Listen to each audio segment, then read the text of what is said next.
नमस्कार दोस्तों, हम लोग देख रहे हैं कि सोशल मीडिया पर यूपीएससी द्वारा लिए जाने वाले इंटरव्यू को लेकर काफ़ी चर्चाएं हैं और उस पर बहुत सारे सवाल खड़े किए जा रहे हैं। तो आज हम लोग जानेंगे यूपीएससी के इंटरव्यू के बारे में कि आखिर वह कैसे होता है और क्या होता है। तो चलिए जानते हैं। उससे पहले मेरे चैनल को सब्सक्राइब जरूर कर लीजिए ताकि ऐसी ही जानकारी से आप लोग अपडेट होते रहें। यूपीएससी का इंटरव्यू, जिसे पर्सनालिटी टेस्ट कहते हैं, यह यूनियन पब्लिक सर्विस कमीशन द्वारा लिया जाता है। यूपीएससी का इंटरव्यू सिर्फ सवाल जवाब नहीं होता है, यह आपकी सोच, व्यक्तित्व और निर्णय लेने की क्षमता को परखने की एक प्रक्रिया है। यह सिविल सेवा परीक्षा का तीसरा और अंतिम चरण होता है। इसमें कुल मार्क्स 275 अंक के होते हैं और यहीं से आपकी फाइनल रैंक भी तय होती है। तो हम लोग जानते हैं कि इंटरव्यू बोर्ड आखिर कैसा होता है। तो इस बोर्ड में एक चेयरमैन होता है और उसके 4 सदस्य होते हैं। ये सभी अनुभवी लोग होते हैं, जैसे रिटायर्ड आईएएस या आईपीएस, प्रोफेसर या विशेषज्ञ।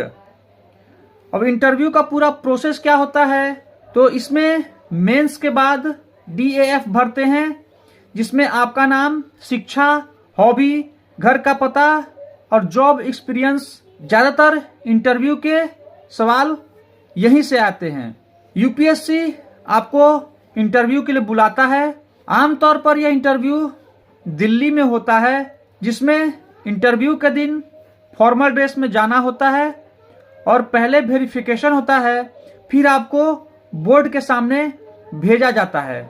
यह इंटरव्यू लगभग 20 से 40 मिनट का होता है, जिसमें आपकी पढ़ाई, आपके गांव या जिले के बारे में, देश दुनिया की खबरें, और अगर आप डीएम होंगे तो आप क्या करेंगे, आपकी सोच क्या है, किस मुद्दे पर आप कौन सा समाधान निकालेंगे, यह सब उसमें पूछा जाता है।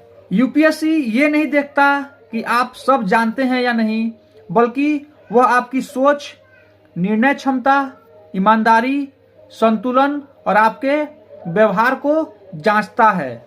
अब इसमें सोशल मीडिया पर यह चर्चा चल रही है कि जो इंटरव्यू बोर्ड होता है उसमें जो जनरल कैटेगरी के छात्र होते हैं उनके लिए अलग दिन तय किया जाता है, जैसे 6 तारीख से 10 तारीख। ओबीसी के लिए अलग दिन तय किया जाता है, जैसे 15 से 20 तारीख, और एससी एसटी के लिए अलग दिन तय किया जाता है, जैसे 25 से 30 तारीख। तो ऐसा अगर कोई सोच रहा है तो यह एकदम गलत है और पूरी तरह से तथ्यहीन है। यूपीएससी इंटरव्यू में ऐसा कोई सिस्टम नहीं है कि जनरल, ओबीसी और एससी एसटी को अलग अलग दिन या अलग अलग ग्रुप में बुलाया जाए। यूपीएससी इंटरव्यू का शेड्यूल रोल नंबर या सीरियल ऑर्डर के आधार पर बनता है। कैटेगरी के आधार पर कोई शेड्यूल फिक्स नहीं किया जाता है, यानी जनरल कैटेगरी हो या ओबीसी हो या एससी एसटी हो, सभी को साथ में इंटरव्यू देना होता है और यूपीएससी इन सभी कैटेगरी के छात्रों को मिक्स्ड कर कर ही इंटरव्यू के लिए बुलाती है।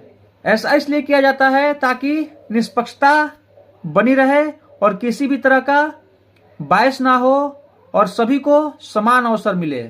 इसके अलावा यूपीएससी के इंटरव्यू में मल्टीपल मेंबर बोर्ड होते हैं, जिसमें एक व्यक्ति डिसाइड नहीं कर सकता है। इसमें कलेक्टिव डिसीजन होता है और इंटरव्यू के लिए कई बोर्ड होते हैं, जिससे कैंडिडेट्स रैंडमली अलग अलग बोर्ड में जाते हैं और इससे किसी एक व्यक्ति का इन्फ्लुएंस कम हो जाता है। तो मैं उन सभी की बात को तथ्यहीन मानता हूं जो यह कह रहे हैं कि यूपीएससी इंटरव्यू में कैटेगरी वाइज कैंडिडेट्स को बुलाया जाता है। ऐसा एकदम नहीं है। सभी कैटेगरी के छात्रों को रैंडमली बुलाया जाता है और एक ही दिन में सभी कैटेगरी के छात्र इंटरव्यू देते हैं। इसलिए मेरा अनुरोध है कि कृपया यूपीएससी इंटरव्यू पर कोई भी तथ्यहीन टिप्पणी ना करें, जिससे एक देश की गरिमामयी संस्था की छवि को नुकसान पहुंचे। वीडियो पसंद आया तो लाइक और शेयर जरूर करिएगा। मिलते हैं अगले वीडियो में। ऐसी जानकारी के साथ। तब तक के लिए धन्यवाद दोस्तों।